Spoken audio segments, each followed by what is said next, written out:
ओम श्री विष्णुवे नमः। नमस्कार दोस्तों, आप सभी का स्वागत है हमारे यूट्यूब चैनल पावरफुल हिंदू धर्म में।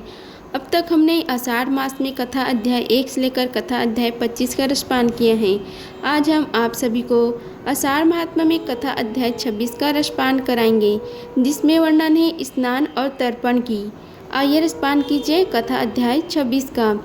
स्नान के बिना न तो शरीर के निर्मल होता है और न मन की शुद्धि होती है, अतः मन की शुद्धि के लिए सबसे पहले स्नान का विधान है।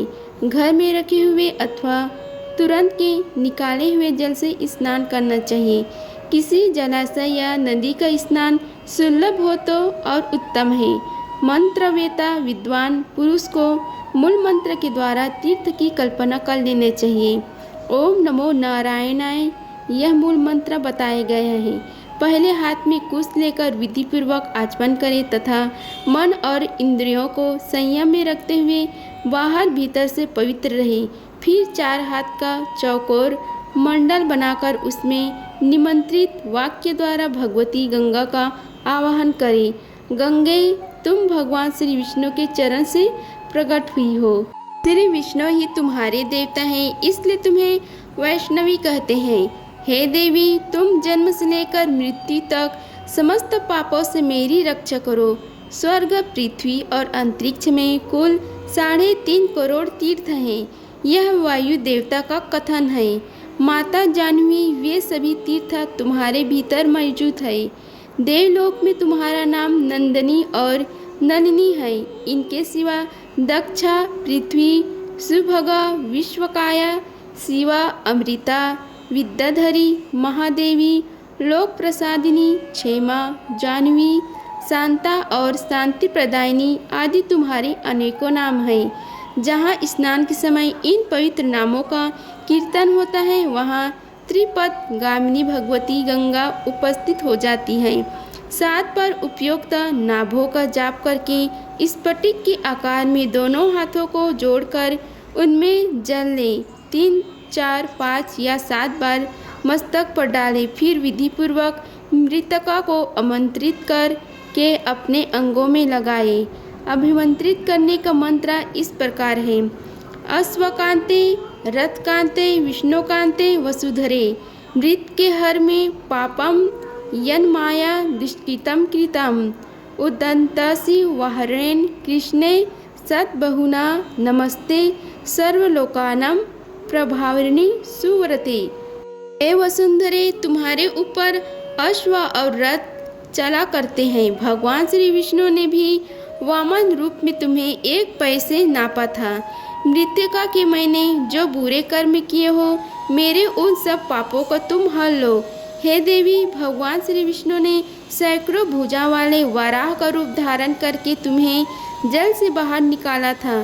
तुम संपूर्ण लोकों की उत्पत्ति के लिए अरण्य के समान हो। हे सुरव्रते, तुम्हें मेरा नमस्कार है। इस प्रकार मृतिका का लगाकर पुनः स्नान करें। फिर विधिवत आचमन करके उठे और शुद्ध सफेद धोती एवं चादर धारण कर त्रिलोक की तृप्त करने के लिए तर्पण करें। सबसे पहले ब्रह्मा, विष्णु, रुद्र और प्रजापति का तर्पण करें। तत्पश्चात देवता, यक्ष, नाग, गंधर्व, श्रेष्ठ अप्सराएं, क्रूर, सर्प, गरुड़, पक्षी, वृक्ष, जंभक आदि असुर, विद्याधर, मेघ, आकाशचारी जीव, निराधार जीव, पापी जीव तथा धर्मपरायण जीवों को तृप्त करने के लिए मैं जल देता हूँ। यह कहकर उन सबको जलादि दे। देवताओं का तर्पण करते समय यज्ञ पवित्र को बाएं कंधे पर डाल रहे।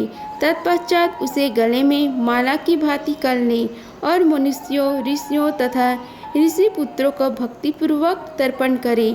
सनक, सनकनंदन, सनातन, कपिल, असुरी, वाडु और पंचसिक, ये सभी मेरे दिए जल से सदा तृप्त हो, ऐसा भावना करके जल दे। इस प्रकार मरीचि, अत्रि, अंगिरा, पुलस्ता, पुलह, कतु, प्रचेता, वशिष्ठ, भृंगु, नारद तथा संपूर्ण देवर्षियों एवं ब्रह्म ऋषियों का अक्षत सहित जल के द्वारा तर्पण करें। इसके बाद यज्ञोपवीत को दाएं कंधे पर करके बाएं घुटनों को पृथ्वी पर टेक कर बैठे। फिर अग्रश्वास सौम्य, हविष्यमान, उष्माप, सुकाली, बृहस्पत तथा अजयप नाम के पितरों का तिल और चंदन युक्त जल से भक्ति पूर्वक तर्पण करें। इसी प्रकार हाथों में कुश लेकर पवित्र भाव से परलोकवासी पिता, पितामह आदि और मातामह आदि का नाम, गोत्र का उच्चारण करते हुए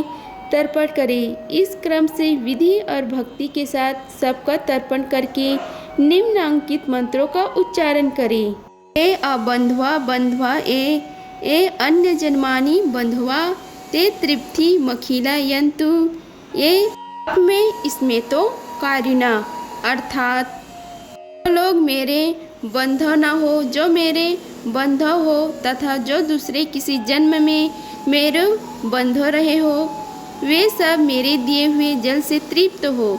उनके सिवा और भी जो कोई प्राणी मुझसे जल की अभिलाषा रखते हो, वे भी तृप्तता लाभ करें।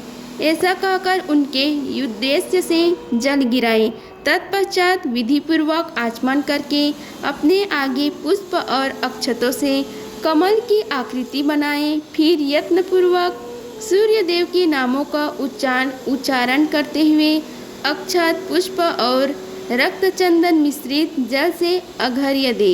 अर्घ्य दान का मंत्र इस प्रकार है। नमस्ते विश्वरूपाय, नमस्ते ब्रह्मरूपणे, सहस्त्र रश्मे नित्यम, नमस्ते सर्व तेज से, नमस्ते रुद्र पुष्पे, नमस्ते भक्तवत्सला पद्मनाभम, नमस्तुते कुंडल गद्भूषितम, नमस्ते सर्वलोकेषु सुप्त स्थान प्रतिबुद्ध से, सकृतं निष्कृतं च सर्व पश्यासि सर्वदा, सत्यदेव नमस्तुते, प्रसिद्ध मम भास्करा, दिवाकर नमस्तुते, प्रभाकर नमस्तुते। अर्थात भगवान सूर्य आप विश्वरूप और ब्रह्मरूप है। इन दोनों रूपों में आपको नमस्कार है। आप सहस्त्रों किरणों से सुशोभित और सबके तेज रूप हैं। आपको सदा नमस्कार है। भक्तवत्सल रुद्र रूपधारी आप परमेश्वर को बारंबार नमस्कार है। कुंडल और अंगद आदि आभूषणों से विभूषित पद्मनाभ आपको नमस्कार है। हे भगवान, आप संपूर्ण लोगों के सोए हुए जीवों को जगाते हैं। आपको मेरा प्रणाम है। आप सदा सबके पाप पुण्य को देखा करते हैं। हे सत्यदेव, आपको नमस्कार है। हे भास्कर, मुझ पर प्रसन्न होइए। हे दिवाकर, आपको नमस्कार है। हे प्रभाकर, आपको नमस्कार है। इस प्रकार सूर्यदेव को नमस्कार करके 3 बार उनकी प्रदक्षिणा करें। फिर द्विज, गौ और सुवर्ण स्पर्श करके अपने घर में जाए और वहां भगवान की पावन प्रतिमा का पूजन करें। तदंतर भगवान को भोग लगाकर बालिश्वदेव करने के पश्चात पहले ब्राह्मणों को भोजन करा, पीछे स्वयं भोजन करे। इस विधि से नित्य कर्म करके समस्त ऋषियों ने सिद्धि प्राप्त की है। पुलस्त जी कहते हैं कि हे राजन, पूर्व काल की बात है। बृहत नाम के कल्प में धर्ममूर्ति नाम के एक राजा थे, जिनको इंद्र के साथ मित्रता थी। उन्होंने सहस्त्रों दैत्यों का वध किया था। सूर्य और चंद्रमा भी इनके तेज के सामने प्रभाहीन जान पड़ते थे। इन्होंने सैकड़ों शत्रुओं को परास्त किया था। वे इच्छा अनुसार रूप धारण कर सकते थे। मनुष्यों से उनकी कभी पराजय नहीं हुई थी। उनकी पत्नी का नाम भानुमति थी।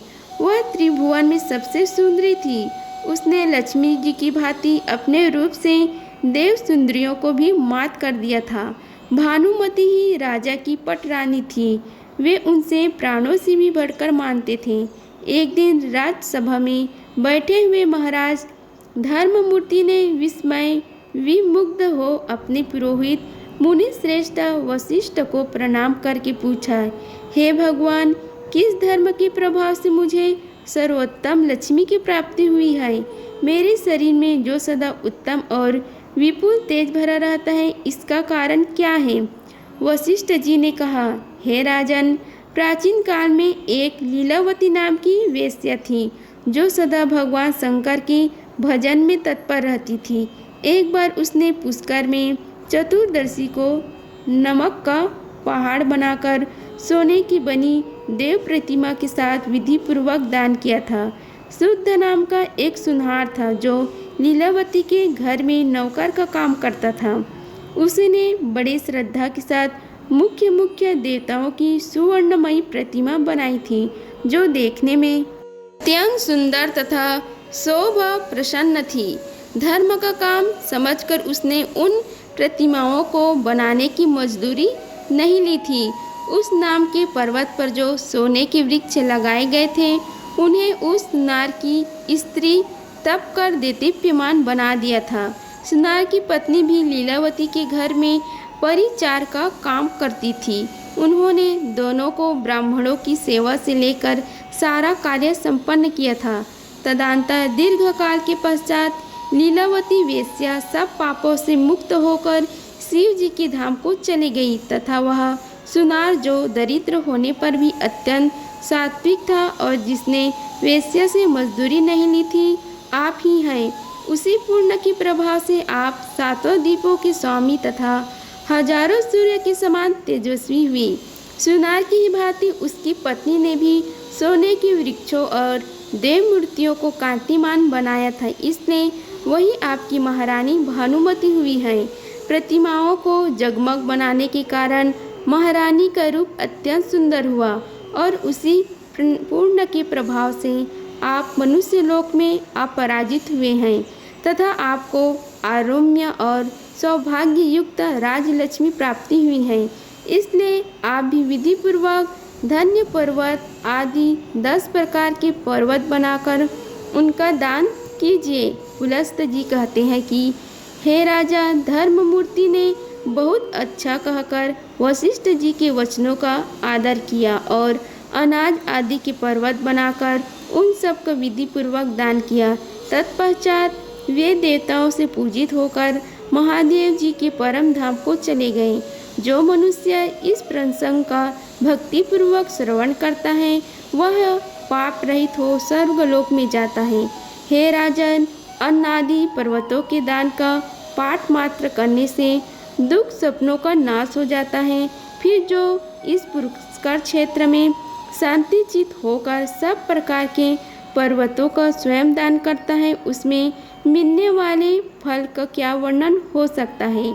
अगर आप सभी को हमारी वीडियो पसंद आई होगी तो वीडियो को लाइक कीजिए, चैनल को सब्सक्राइब कीजिए और कमेंट बॉक्स में ओम नमो भगवते वासुदेवाय लिखिए। धन्यवाद। मिलते हैं अगले वीडियो में, तब तक के लिए जय श्री राधे कृष्णा।